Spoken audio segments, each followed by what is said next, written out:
бізге бәрі ғой, біз деген нуппыз ғой, біз особо сала алмаймыз ше.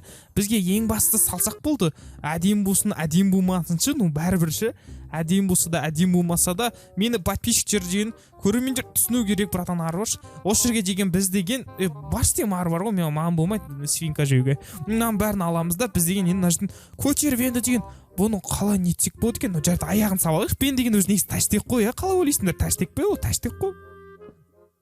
Аха, әлде таштек емес пе? Жарайды, ол таштек қой.